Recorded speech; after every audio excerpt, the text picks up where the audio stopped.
अब से कुछ देर पहले एक बड़ी अहम खबर की है आरिफ हमीद भट्टी साहब और इसके अलावा साबिर शाकिर साहब ने, जिसमें उन्होंने नैब कवानीन के हवाले से कुछ बातें की हैं। उनका ये कहना है कि नैब कवानीन के हवाले से अपोजिशन और हुकूमत जो है वो एक पेज पे है। अगर अपोजिशन और हुकूमत एक पेज पे है तो इसका क्या मतलब है? क्योंकि इमरान खान साहब तो बहुत बड़ा अपना एक स्टांस लेकर आए थे, जिसमें उन्होंने कहा था कि एक एक रुपया जो है वो मैं इनसे वापस लूंगा। अगर नैब कवानीन के हवाले से अपोजिशन और हुकूमत एक पेज पर होती है तो इसका मतलब मुकमुका हो रहा है। कुछ इस सवाल से बात करेंगे और इसके अलावा आगे चलकर हम बात करेंगे शुगर के हवाले से। आज इजलास भी हुआ, उसमें पूछा भी उन्होंने कि भाई ये क्यों जो है वो पैसे बढ़ाए जा रहे हैं। फिर गंदम के हवाले से भी एक बहरान जो है वो हमारे सामने है। और जो शुगर है, शुगर माफिया के हवाले से इमरान खान साहब ने कहा है कि उनके खिलाफ क्रैकडाउन किया जाए और इसके साथ साथ उन्होंने FBI से कहा है कि इनका ऑडिट किया जाए। अब FBI की अगर हम बात करें तो शुगर इंक्वायरी रिपोर्ट में FBI के हवाले से बहुत से सवालात उठाए गए हैं। मसलन FBI का जो किरदार है वो भी मुतनाज़ा है। इसके अलावा 2-3 जिन इदारों की और भी बात की गई है, उनका किरदार भी बहुत ज़्यादा मुतनाज़ा है। फिर आगे चल के प्रोग्राम में मौका मिला तो उस्मान बुज़दार साहब के हवाले से भी बात करेंगे। आखिर ऐसा क्या ताल्लुक है उस्मान बुज़दार और इमरान खान साहब का कि वो कहते हैं कि अगर उस्मान बुज़दार गया तो मैं भी चला जाऊंगा। I am just fail to understand. खैर, सबसे पहले आगाज करूंगी गुलाम आपकी इजाजत से। गुलाम मुर्तज़ा साहब मेरे साथ मौजूद हैं, हमारे ब्यूरो चीफ, और इसके साथ साथ साबिर शाह साहब हमारे साथ मौजूद, बहुत ही सीनियर सहाफ़ी हैं। और अब से कुछ देर बाद हमारे साथ मौजूद होंगे राना अजीम साहब, बहुत सीनियर सहाफ़ी हैं और क्राइम की बीट है उसको काफ़ी हद तक कवर करते रहे हैं। और अगर पंजाब की हुकूमत की बात करें और पंजाब की पॉलिटिक्स की बात करें तो उनसे बेहतर कोई नहीं है। खैर, आपकी इजाज़त से गुलाम मुर्तज़ा साहब, मैं सबसे पहले साबिर शाह साहब की तरफ आऊँगी। अभी कुछ देर पहले मैं साबिर शाकिर साहब को सुन रही थी, साबिर साहब, और वो ये कह रहे थे कि बेसिकली नैब कवानीन में तरमीम के हवाले से हुकूमत और अपोजिशन एक पेज पर है। इसका क्या मतलब है? ये मुकमुका हो रहा है? अलीना, परसेप्शन डेवलप हो गई है और वो लोग जो बहुत शिद्दत से ये चाह रहे थे कि इमरान खान अकाउंटेबिलिटी करें, उनको मायूसी इतनी हुई है, वो ये समझ रहे हैं कि हुकूमत और अपोजिशन जो है वो नैब के कवानीन के मामले पर एक पेज में है। ऐसा कुछ नहीं है। बात यह कि नैब के कवानीन में तरामीम होंगी और अगर मुबैना चोर डाकू ये समझते हैं कि उनके हक में होंगी तो वो गलती पर हैं। मैं आपको कोई होप नहीं दिला रहा हूँ। मेरा ख्याल है कि लावा अब उबलने वाला है और चीज़ें इमरान खान की अपने बस से भी बाहर हो जाएंगी, क्योंकि एक तरफ वो शोर मचा रहे हैं कि असेंबली में मुझे चलने नहीं दिया जा रहा। अब ज़हन में रहे कि हमारे यहाँ क्या सिचुएशन है। ये है bicameral legislative system of democracy, यानी House of Commons, House of Lords, lower house of parliament, upper house of parliament. यहाँ ये नहीं चल रहा। इतनी बारीक अक्सरियत से तो चल ही नहीं सकता। और नवाज शरीफ 2-3 दफा मेरा ख्याल है 2/3 मेजोरिटी लेके आए, लेकिन हमारे वहाँ कुछ ऐसे अवामन कार फरमा हैं कि उनको भी 2-2.5 साल बाद छुट्टी हो गई उनकी। सो यहाँ जो सिस्टम चल सकता है बज़ाहिर वो ये है प्रेसिडेंशियल फॉर्म ऑफ गवर्नमेंट। हमारे यहाँ डिक्टेटर्स आए और बदकिस्मती कहें खुशकिस्मती कहें, मैं तो डाटा स्टैटिस्टिक्स और रिसर्च पे बात करता हूँ कि जो तरक्की अयूब खान के दौर में हुई और जो तरक्की जनरल मुशर्रफ के पहले 3-4 साल में हुई, वो मैं आपसे जरूर जानूंगी। लेकिन अभी आपने एक बड़ा अहम जुमला जो है वो अदा किया है, जिसमें आपने कहा लावा जो है वो उबलने वाला है या फूटने वाला है। इससे मैं आपकी क्या मुराद लूं? कुछ चेंज देख रहे हैं आप? इन हाउस चेंज देख रहे हैं? इलेक्शंस की बात कर रहे हैं? किस तरफ इशारा दे रहे हैं आप? इमरान खान को बाजार कोई खतरा महसूस नहीं हो रहा मेरी दानिस्त में। मैं बड़ा मायूस हूँ इमरान से। अगर कोई ये समझ रहा है इन हाउस चेंज, तो इन हाउस चेंज तो चौथे दिन ही आ सकती थी हुकूमत के आने के बाद। इनके पास तो बंदे ही नहीं है। कौमी असेंबली में कोई वाज़ेह अक्सरियत नहीं है, पंजाब में कोई वाज़ेह अक्सरियत नहीं है। लेकिन मैं फिर आपको कहूँगा कि हमारे जैसे मुल्कों में कुछ और अवामिल कारफरमा होते हैं जो पीछे बैठ के साइलेंट हैंड्स हैं, हिडन हैंड्स हैं, इनको पपेटियर कह सकते हैं, ये पुतली तमाशा भी करवाते हैं। उनकी मर्जी के बगैर कुछ नहीं होगा। ना मैं उस्मान बुज़दार को बदलता देख रहा हूँ आने वाले दिनों में। इमरान खान के होते हुए इकोनॉमी ने कोई जंप स्टार्ट नहीं किया और कोरोना ने तो वैसे ही बेड़ागर कर दिया और सारी दुनिया में हुआ। ठीक है। मसला ये है कि इमरान खान जिस बात पे स्ट्रेस कर रहे हैं वो ये है कि मैं कोई काम करना चाहता हूँ तो असेंबली से हो नहीं सकता। चोर डाकू, मुबैना चोर डाकू और उनके नुमाइंदे भी वहां बैठे हुए हैं। सो मेरा ख्याल है ये इशारे इस तरफ हैं कि मुमकिन है पाकिस्तान में प्रेसिडेंशियल फॉर्म ऑफ गवर्नमेंट आए।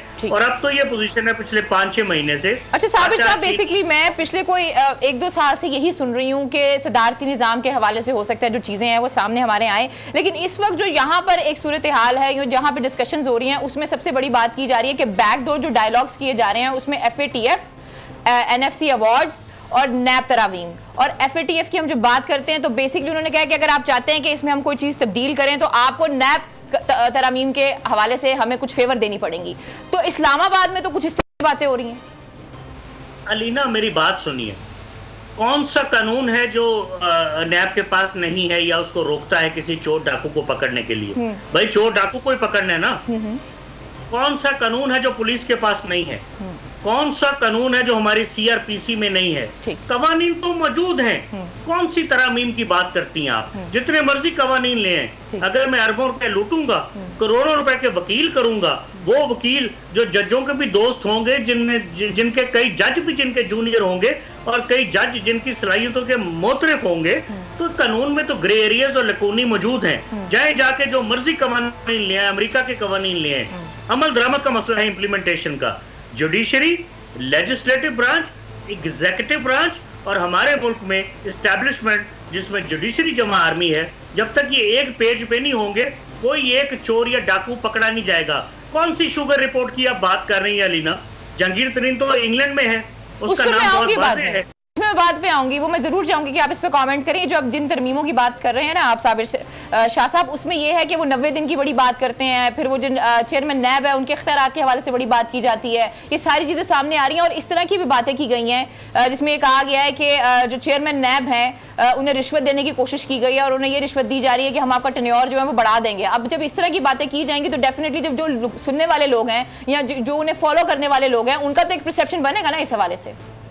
मैडम चेयरमैन नैब की क्या हैसियत है मुझे बताइए? इनको तो सियासतदानों ने मिलकर बनाया है। चेयरमैन नैब तो एक मेरा कोई काम अपनी मेरे ख्याल में तो आजाद इदारा है। मेरे ख्याल में जितना मैं जानती हूँ जो उसकी पॉलिसीज हैं या जिसके वो अंडर आता है वो एक आजाद इदारा है, जब चाहे जिसके खिलाफ चाहे कार्रवाई कर सकता है। एक सेकंड मुझे दीजिए। जी हाँ, किताबों में एक आजाद इदारा है। मैं एक बड़ी सख्त बात करने वाला हूँ। आप मेरे साथ मजाक कर रही थी खबर की। आपके इदारे के साथ कितनी ज्यादती हुई इसी नैब के अंडर? हुई ना? बिल्कुल। अब मेरे इदारे में मैं जंग ग्रुप और जियो में बैठा हूँ और राइवल टेलीविजन पे बोल रहा हूँ, वो कौन सा कानून है जिसमें ट्रायल स्टेट पे मीर शकील रहमान को पकड़ लिया जाए? मुझे माफ कीजिएगा, इसके अलावा और बहुत सी मिसाल। बेसिकली इसके ऊपर मैं कोई बात नहीं करना चाहूंगी। हम चाहेंगे कि हम उसी टॉपिक पे रहें जिस टॉपिक पे हम हैं। खैर मैं आऊंगी आपकी तरफ। गुलाम मुर्तज़ा साहब, मुझे ये बताइएगा कि ये जो नैब के हवाले से, कवानीन के हवाले से बात की जा रही है, आप इसके ऊपर क्या कहते हैं? यानी कि एक बहुत बड़ी खबर है जब ये खबर दी जाती है एक सीनियर सहाफ़ी की तरफ से और ये कहा जाता है कि भाई ऑपोजिशन जो और गवर्नमेंट जो है वो अब एक पेज पे है तरमीम के हवाले से, क्योंकि FATF के हवाले से जो भी पॉलिसीज़ लेकर आनी है उसमें ऑपोजिशन की ज़रूरत है। सबसे पहले तो मैं अभी जो साबिर शाह साहब बात कर रहे थे उसकी बात करूंगा कि जो गुनाह जिस शख्स ने किए होते हैं वो उसको ज़रूर भुगतता है। और अभी जो कुछ उन्होंने अपने चीफ एडिटर इन चीफ के हवाले से कहा, ये तमाम वो केसेस हैं जो उन्होंने वहाँ ज़मीन अलाट करवाई और बाहर वहाँ पे जाके फेवर्स हासिल की और उसके साथ साथ उन्होंने इन तमाम लोगों को जो भी जिनके खिलाफ जो चीज़ें चल रही हैं उनको इन्वॉल्व किया। ठीक है, तो अब जाहिर है कि अगर ठीक है मेरी बात सुने, जी हम इसके ऊपर बिल्कुल नहीं आएंगे। देखिए Shoaib, he went through a lot. अब हम ये नहीं चाहते कि जो उनके साथ हुआ है वो किसी और के साथ हो। एक चीज जो है वो ट्रायल में है, उसको हम डिस्कस नहीं करेंगे। मैं नहीं चाहूंगी कि हम इस टॉपिक को इसके साथ हम नथी करें। प्लीज, ये मेरी आपसे भी रिक्वेस्ट है और मुर्तज़ा साहब आपसे भी रिक्वेस्ट है। हम अपने टॉपिक की तरफ वापस आते हैं। जी मुर्तज़ा साहब जी, जिस तरह अभी नैब के हवाले से जो बातचीत हो रही है, देखें अगर ब्लेम करना चाहें तो ज़ाहिरी बात है कि जिस तरह बार बार इस्टेब्लिशमेंट का जिक्र किया जाता है कि जी इस्टेब्लिशमेंट जो है वो किरदार अदा करती है, क्या सियासतदान जो हैं उनके पास कभी पूरा इख्तियार नहीं आया? उन्होंने पूरी तरह से अपने जो कार्ड्स थे वो प्ले नहीं किए। इस मुल्क में कई दफ़ा इस तरह की जमहूरियत आई जिस तरह 2/3 मेजॉरिटी और इससे ज़्यादा एब्सोल्यूट मेजॉरिटी वाली सिचुएशन भी रही, लेकिन हमने देखा कि पब्लिक एट लार्ज फैसले ना हो सके। उसमें कौन सा ऐसा अमर था जो हुआ? तो अभी ये जो किया जा रहा है इसमें ये था कि हुकूमत का एक मुसवदा सामने आया, हुकूमत का था वो, उसमें अपोजिशन की राय शामिल नहीं थी। उसमें उन्होंने नैब के सेक्शन 6, 7 और 8 में तरमीम के हवाले से तजवीज़ किया था कि हम पार्लिमानी कमेटी में ये बात रखेंगे कि इस तरह से चेयरमैन नैब को जो है वो तोसी दी जाए।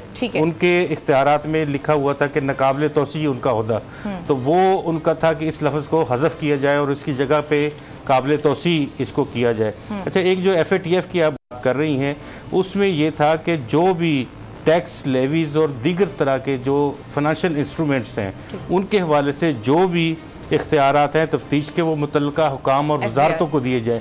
ये बात तो हम गुज़िश्ता कई सालों से कह रहे हैं। लेकिन sir at this point of time जहां पर हम ये समझते हैं कि इमरान खान साहब का जो बयानिया है वो बहुत स्ट्रांग है और वो इसी बयानिया के साथ चलते हुए आ रहे हैं कि वो कह रहे हैं कि कोई एनआरओ नहीं दिया जाएगा। अब बेसिकली जब हम इस तरह की सिचुएशन देखते हैं तो एक्चुअली ये एनआरओ किसको दिया जा रहा है? अब उनके जो मुआवने खसूसी हैं वो आपके सामने, उनकी क्या सूरत हाल की जो असासाजात केस हैं और जो सारी चीजें हैं वो आपके सामने है। कितने लोगों के अब जो कमेटी इस पे बनाई हुई है नैब तरमीम के हवाले से, जिन मेंबर पे वो कमेटी वो है डिपेंड करती है, उन सब के ऊपर नैब के केसेस हैं। साद रफीक हैं पर जिसको भी आप नाम पढ़ेंगे सबके ऊपर नैब के कवानीन है और यही है जो रिव्यू कर रहे हैं। और इसमें आपकी पीटीआई भी शामिल हो जाती है। नैब ऑर्डिनेंस है, इसको अगर आप ये देखें कि एक ओवरलैपिंग थी टुवर्ड्स FIA के जो इख्तियारात थे उसके हवाले से ये इसको क्रिएट किया गया इस अदारे को।